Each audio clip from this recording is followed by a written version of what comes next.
خطبہ نمبر 220 آپ علیہ السلام کا ارشاد کرامی خدا کی راہ میں چلنے والے انسانوں کے بارے میں۔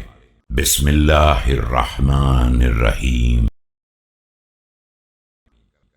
قد أحيا عقله وأمات نفسه حتى دق جليله ولطف غليظه وبرق له لامع كثير البرق فأبان له الطريق وسلك به السبيل۔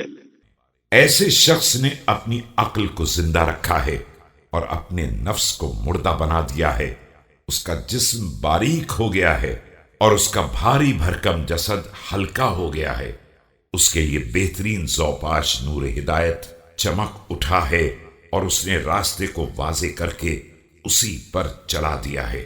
وتدافعته الأبواب إلى باب السلامة ودار الإقامة وثبتت رجلاه بطمأنينة بدنه في قرار الأمن والراحة بما استعمل قلبه وأرضى ربه۔